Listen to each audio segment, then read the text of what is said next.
Hello everyone and welcome to this week's Shed Adventure. Well, what are we going to talk about this week? Well, if you can see outside, it's white. We have a few inches of snow here, and Shed HQ, as you can see, is pretty damn chilly today. So what I thought is, I think we all know this, but this is good if you've got a mother or an old grandparent or an old mother or an old father to look after. I thought we'd just have a quick chat about keeping cold, about keeping warm in the cold. And I'd just take you through the good old basics of what goes on. So, let's start about what the body does. So, when the body starts to get cold, body being very clever, it starts to restrict the flow of blood to the skin. It shrinks all the little capillaries, and you notice it very much in your fingers, ears, tips of your nose. And what it's trying to do is it's trying to make sure that your core temperature, the core of your body, your core organs, mainly around your chest cavity, stay at the constant temperature. It doesn't want you to get hypothermic. It wants to look after you. And your body is more than prepared to keep you alive by sacrificing some of your external extremities. So it shrinks your capillaries, and it pulls blood into the core of your body. This then has an effect. Because there's more blood circulating around a smaller area, it's not spread out across your whole body, your blood pressure goes up. When your blood pressure goes up, your kidneys think, oh, I've got to do something about the blood pressure. What I'll start to do is to reduce the water content in the blood, the liquid content of the blood. So I think people will recognise the fact that when it's cold, you can often have the urge to pee a bit more. I think that's something people would recognise from being out in the cold or going skiing. And what that is, that's a thing called cold diuresis, and that is your kidneys, the blood pressure goes up, the kidneys decide we need to get the blood pressure down, so we'll take the liquid out of the blood, and we'll do that by peeing it out. That also has the secondary effect of thickening the blood, which then won't flow to the capillaries, which the body is already constricted. So we have a double whammy, that your blood's getting thicker, and your body is trying to draw it in. And what this does, it exposes all the extremities to start to get cold. And we know where that leads in extreme circumstances. We get frostnip, we get frostbite, and all those things you see in mountaineers. Now, really, what I'm not really talking about that level today. I'm talking about keeping people warm in houses. Because my generation, I'm 64, my house I was brought up with had central heating. My grandmother's house didn't, and I lived down there an awful lot. So she had a coal fire in the sitting room, and that was it. And we lived in a house. It was a Second World War type 2 up, 2 down, down in a place called Ilford on the edge of London, and we lived quite happily through. No one worried about the cold. You looked after yourself. So what did we do? So first thing is we have to look at where there is blood near the surface of the body. So the very first thing that will improve your warmth is a hat. So look back, go and look at the Christmas movies. Go and look at Scrooge. What is Scrooge wearing in bed?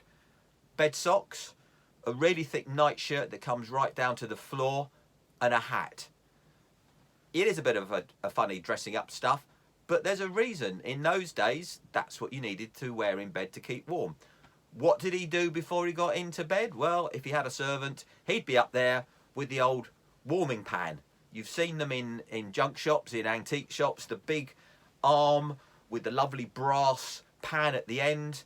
At the end of the night, you opened the pan up, you shoveled all the hot coals from the fire, slammed it down, and you rubbed that around your bed. So when you went in, you weren't sucking out all your coal, all your warmth into a big thick cold bed. The modern version of that is a hot water bottle. I would recommend that if you're looking after an old un, get them a lovely hot water bottle. Make sure it's got a cover on it, because we don't want people scalding their feet. And make sure you know how to fill a hot water bottle up. Fill it up 2/3 of the way, and then squeeze it gently till the water comes up to the spout, and then put the top on. So when it's all sealed up, there's no air in there, and that will last longer. But wrap it up in something, a nice fluffy, made to measure hot water bottle cover, or wrap a towel around it so people don't burn their feet. And here's something, look at these. Now, what are these? Odd gloves, they've got no fingers. They're wristlets. This is a Royal Marine trick. The Royal Marines actually issue, obviously they're white and they're all military, but they issue a wristlet because your hands and up here, where you slash your wrist if you're trying to commit suicide, there is a lot of blood. And so you can pull these up here, and they cut, and just by putting them on, and I can type at home, I can work in the kitchen, I can do whatever, but I feel warmer, and you can feel it. So I've got my hat on here, I've got my gloves, my wristlets on here because I want to be able to work, so I can't really wear gloves. Or if you're an old one, your granny might be knitting, which is fabulous for her, keep her fingers going. A scarf, again, as soon as you put it on, you start to feel warm. Why? Because again, it's covering up areas that are exposed. You've got nothing around your neck. You've got a lot of heat coming up here. You may have your front slightly unbuttoned. You put that on and immediately you feel warm. Hat, gloves or wristlets, scarf. And you just, as soon as I take this off, you just feel the cold. It's lovely. And then, of course, I think we all know, it's been lectured forever and ever, layers. Multiple thin layers are better than one thick layer. So I've got my nice fleece out here, I've got a shirt, I've got a thermal vest on underneath there, and when I go outside, I put a big jacket on top of that. So I've got, you know, four layers. Hat on, pull that down over my ears.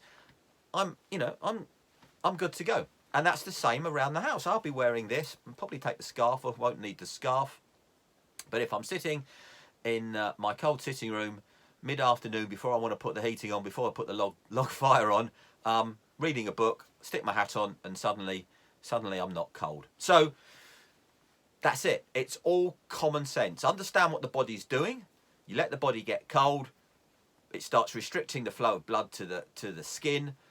That raises your blood temperature. Your kidneys start pushing out water, which thickens your blood, so you get a double whammy, thick blood that won't flow out. And you've got to try and fight that. So drink more. People will tell you hot drinks do you good. The scientific evidence is psychologically they're very good. They're nice to hold in your hand. Actually, tepid water is just as good, believe it or not.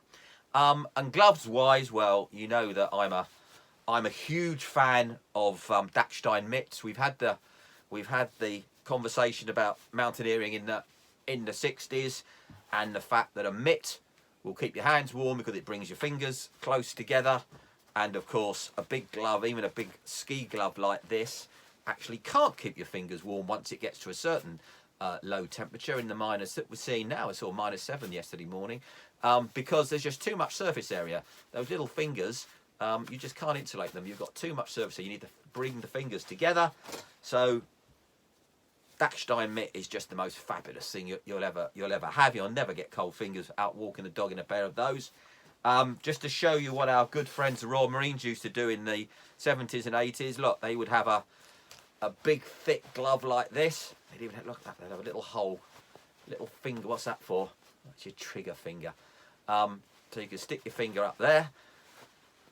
Lovely fleece glove mitt, and then on top of that, and there's insulation in there, they then put a great big Gore-Tex over glove on top of that.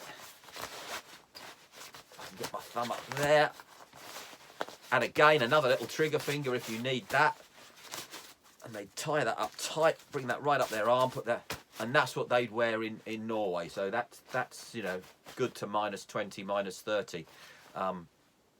Can't do a great deal, but get your ski sticks on and you're not going to lose your fingers.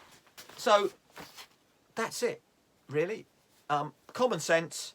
If you've got someone in your village or someone you care about, an old one, pop round, make sure they put their bobble hat on, get them a scarf.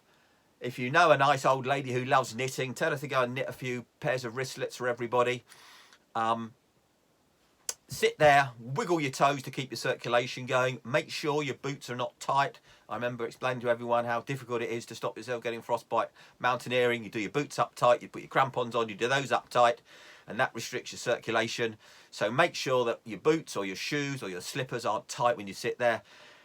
And if they can, walk around. Make sure that after half an hour, whatever is the old dears are doing, get them, if they're able, get them up, go and make a cup of tea. Actually, the best thing about making a cup of tea is not the hot liquid. It's walking up, going in the kitchen, doing an activity and getting the circulation going and warming yourself up. So, multiple layers, common sense, hat, any exposed areas, drink lots of liquid and water bottle, early to bed. Okay, hope that helped and good luck in the cold. Talk to you next week. Bye-bye now.